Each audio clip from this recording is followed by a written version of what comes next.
Innal hamdalillah nahmaduhu wa nasta'inuhu wa nastaghfiruh wa na'udzu billahi min shururi anfusina wa min sayyiati a'malina. May yahdihillahu fala mudilla lahu wa may yudlil fala hadiya lahu. Asyhadu an la ilaha illallah wahdahu la syarika lahu wa asyhadu anna Muhammadan abduhu wa rasuluh. Allahumma shalli wa sallim ala nabiyyina Muhammad wa ala alihi wa ashabihi ahli kitabi wal wafaq. Amma ba'd. Fa ya ayyuhal muslimun usikum bi nafsi wa bittaqwallah wa ta'atihi faqad faza man ittaqa. Faqala Allah ta'ala fi kitabihil karim, ya ayyuhan nas ittaqu rabbakumul ladzi khalaqakum min nafsin wahidah wa khalaqa minha zawjaha wa bassa minhuma rijalan katsiran wa nisaa. Wattaqullaha alladzi tasaaluna bihi wal arham innallaha kana 'alaikum raqiba. Ma'asyiral muslimin, jemaah-jemaah yang dimuliakan Allah Subhanahu wa taala. Pertama-tama, khotib berwasiat kepada diri khotib pribadi dan para jemaah sekalian agar senantiasa memperbarui dan meningkatkan ketakwaan kita kepada Allah Ta'ala, sehingga saat kematian datang menghampiri kita, ketakwaan dan keimanan tersebut akan setia menemani kita hingga alam kubur dan alam akhirat. Allah Ta'ala telah berfirman, wahai orang-orang yang beriman, bertakwalah kepada Allah sebenar-benar takwa kepadanya, dan janganlah kamu mati kecuali dalam keadaan muslim. Jemaah salat Jumat yang senantiasa dirahmati Allah Ta'ala, sesungguhnya di antara perkara yang membuat seorang mukmin khawatir dan takut adalah perihal kemanakah ia akan menuju setelah ia berpisah dari kehidupan ini. Kemanakah ia akan pergi? Akankah ia menuju rahmat Allah atau azabnya? Ke surga yang penuh kenikmatan atau ke neraka yang penuh kesengsaraan? Dahulu kala sahabat Utsman bin Affan radhiyallahu anhu setiap kali melewati dan berdiri di sisi kuburan, maka ia akan menangis hingga jenggotnya basah karena air matanya. Maka dikatakan kepadanya, engkau tidak menangis tatkala teringat surga dan neraka, akan tapi mengapa engkau menangis karena hal ini? Maka sahabat Utsman pun menjawab bahwasanya Rasulullah SAW bersabda, sesungguhnya kuburan adalah awal persinggahan akhirat. Jika selamat darinya, maka yang setelahnya akan lebih mudah.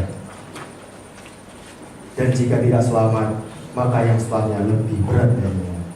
Rasulullah SAW juga bersabda, tidak pernah aku melihat pemandangan yang amat mengerikan kecuali siksa kubur lebih mengerikan darinya. Jemaah yang semoga senantiasa dirahmati Allah Subhanahu wa taala. Setelah mengetahui begitu kerasnya siksa kubur, seorang mukmin yang mengimaninya dan takut akan kepedihannya perlu juga mempelajari dan mengetahui beberapa amalan yang dapat menghindarkan dirinya dari siksa kubur. Yang pertama, yang paling utama adalah istiqomah dalam menjalankan ketaatan kepada Allah Subhanahu wa taala. Allah Subhanahu wa taala telah berfirman, sesungguhnya orang-orang yang berkata, Tuhan kami adalah Allah, kemudian mereka meneguhkan pendirian mereka, maka malaikat-malaikat akan turun kepada mereka. Janganlah kamu merasa takut dan janganlah kamu bersedih hati, dan bergembiralah kamu dengan memperoleh surga yang telah dijanjikan kepadamu. Quran surat Fussilat ayat 30. Amal soleh adalah penghalang dan tameng dari azab kubur. Nabiullah SAW bersabda, sesungguhnya mayit ketika diletakkan di kuburnya, ia mendengar suara sandai orang-orang mengantarkannya saat mereka kembali pulang. Apabila ia seorang mukmin, maka sholat akan berada di sisi kepalanya, puasa di sisi kanannya, zakat di sisi kirinya, dan amalan kebaikan lainnya berada di sisi kakinya. Lalu ia datang dari arah kepalanya, maka sholat berkata, tidak ada jalan masuk dari arahku. Kemudian didatangi dari arah kanannya, maka puasa berkata, tidak ada jalan masuk dari arahku. Kemudian didatangi dari arah kirinya, maka zakat berkata, tidak ada jalan dari arahku. Kemudian didatangi dari arah kedua kakinya, maka amalan baik lainnya berkata, tidak ada jalan dari arahku. Hadis riwayat Ibnu Hibban. Yang kedua, berdoa dan meminta perlindungan kepada Allah Ta'ala darinya. Inilah yang diperintahkan Rasulullah SAW untuk kita baca pada setiap penghujung saat sebelum salam. Ya Allah, sesungguhnya aku berlindung kepadamu dari siksa neraka jahanam, dari siksa kubur, dari fitnah kehidupan dan kematian, dan dari kejahatan fitnah Al-Masih Ad-Dajjal. Hadis riwayat Muslim. Yang ketiga, menjauhi sebab-sebab yang mendatangkan azab kubur dan bertobat kepada Allah Ta'ala darinya. Di antara beberapa sebab yang mendatangkan azab kubur adalah meninggalkan sholat sampai keluar dari waktunya tanpa uzur, suka mengadu domba, dan tidak menjaga kesucian dirinya dari najis yang timbul ketika buang air kecil. Dari Abdullah bin Abbas radhiyallahu anhu, ia berkata, Nabi SAW melewati 2 kuburan. Beliau bersabda, sesungguhnya keduanya sedang diazab. Tidaklah keduanya diazab karena suatu perkara yang besar. Salah satunya tidak menjaga diri dari percikan air kecil, sedangkan yang lain suka mengadu domba antara manusia. Beliau lalu mengambil sebuah pelepah kurma yang masih basah. Kemudian beliau membelahnya menjadi 2 bagian dan beliau tancapkan 1 bagian pada tiap-tiap kuburan.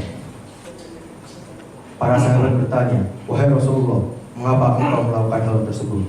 Lalu beliau menjawab, mudah-mudahan diringankan azab tersebut dari keduanya selama pelepah kurma itu belum kering. Hadis riwayat Bukhari. Jemaah sholat Jumat yang dirahmati Allah. Amalan yang keempat yaitu rutin membaca surat Al-Mulk. Sebisa mungkin seorang muslim menghafal surat Al-Mulk dan memahami maknanya. Di dalam sebuah hadis, Nabi SAW bersabda, ada satu surah yang akan memberikan syafaat bagi siapa yang rajin membacanya. Surah tersebut mengandung 30 ayat, yaitu dimulai dengan Tabarakallazi biyadihil mulk. Hadis riwayat Abu Dawud. Sebagian ulama mengatakan bahwa surat Al-Mulk akan memberikan syafaat kepada mereka yang membacanya saat ia berada di alam kubur atau pada hari kiamat, menghalangi seseorang dari azab kubur atau menghindarkan seseorang dari jatuh kepada dosa-dosa yang menyebabkan azab kubur.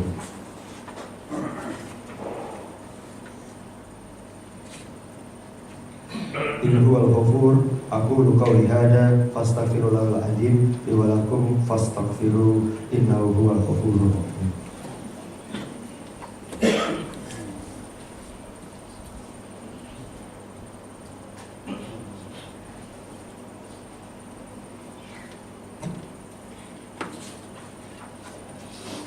Alhamdulillah wa kafa wa usalli wassalamu ala Muhammadin Mustafa wa ala alihi wa ashabihi ahlil wafa. Asyhadu an la ilaha illallah wahdahu la syarika lah wa asyhadu anna Muhammadan abduhu wa rasuluh.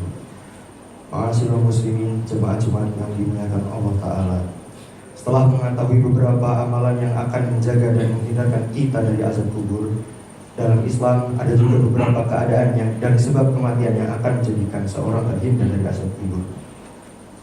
Yang pertama, meninggal di medan perang. Rasulullah SAW bersabda, orang yang mati syahid di sisi Allah mempunyai 6 keutamaan. Dosanya akan diampuni sejak awal kematiannya, diperlihatkan tempat duduknya di surga, dijaga dari siksa kubur dan diberi keamanan dan ketakutan yang besar saat dibangkitkan dari kubur, diberi mahkota kemuliaan yang 1/4 darinya lebih baik dari dunia seisinya, dinikahkan dengan 72 bidadari dan diberi hak untuk memberi syafaat kepada 70 orang dari keluarganya. Yang kedua, meninggal dalam keadaan berjuang di jalan Allah Ta'ala, yaitu mereka yang berjuang menjaga perbatasan daerah kaum muslimin. Nabi SAW bersabda, setiap mayit ditutup amalnya kecuali orang yang mati dalam keadaan berjuang di jalan Allah, karena amalnya akan berkembang sampai hari kiamat dan dia akan aman dari fitnah kubur. Hadis riwayat Tirmidzi. Yang ketiga, meninggal karena penyakit pada perutnya, sebagaimana dikisahkan Abdullah bin Yasar rahimahullah. Pernah aku duduk bersama Sulaiman bin Syuaib dan Khalid bin Urfutah. Mereka menuturkan pernah ada seorang yang meninggal karena penyakit di dalam perutnya. Keduanya berkeinginan menyaksikan jenazah orang tersebut. Salah seorang dari mereka berkata kepada yang lainnya, bukankah Rasulullah SAW pernah bersabda, siapa saja yang meninggal karena sakit di perutnya, maka dia tidak akan disiksa dalam kubur. Hadis riwayat Tirmidzi. Adapun hadis yang menjelaskan keutamaan orang yang meninggal di hari Jumat, di mana mereka akan diselamatkan dari azab kubur, maka hadisnya lemah dan tidak dapat dibenarkan. Hal ini juga telah disampaikan oleh Syekh bin Baz dalam salah satu fatwanya. Semoga Allah Ta'ala senantiasa menjaga kita dan keluarga kita dari dahsyatnya azab kubur. Semoga Allah Ta'ala meluaskan kuburan kita, memberikan kita kemudahan saat datang malaikat untuk bertanya, dan semoga Allah Ta'ala senantiasa merahmati saudara kita, keluarga kita dari kaum muslimin yang telah terlebih dahulu meninggalkan kehidupan ini. Faya ayyuhal muslimun, usikum manasi bitaqwallah alaihi al-adim, wa'lamu annallaha amarakum bi amrin adim, amarakum bis salati wassalami ala nabiyil karim, faqala innallaha wa malaikatahu yusholluna 'alan nabi, ya ayyuhalladzina amanu shollu 'alaihi wa sallimu taslima. Allahumma sholli 'ala Muhammad wa 'ala ali Muhammad kama shallaita 'ala Ibrahim wa ali Ibrahim innaka Hamidum Majid. Wa barik 'ala Muhammad wa 'ala ali Muhammad kama barakta 'ala Ibrahim wa 'ala ali Ibrahim innaka Hamidum Majid. Allahumma ighfir lil muslimina wal muslimat wal mu'minina wal mu'minat al ahya'i minhum wal amwat innaka sami'un qaribun mujibud da'wah. Rabbana la tuhib alaina in nasina aw akhtana wa la tahmil alaina isran kama hamaltahu 'alal ladzina min qablina. Rabbana wa la tahmil ma la taqata lana bi wa'fu 'anna waghfir lana warhamna anta maulana fansurna 'alal qaumil kafirin. Allahumma inna nas'alukal huda wal tuqa wal afa wal ina. Allahumma ihsan akibatana fil umuri kullaha wa ajirna fi hisyin dunya wa adabil akhirah. Rabbana atina fid dunya hasanah wa fil akhirati hasanah wa qina adzabannar. Walhamdulillahi rabbil alamin. Ibaratullah innallaha ya'muru bil 'adli Al-Qur'an wal yanha 'anil fahsya'i wal munkar wal baghi ya'idukum la'allakum tadhakkarun. Fadhkurullaha al-'azima yadhkurkum wa dhikrullahi akbar.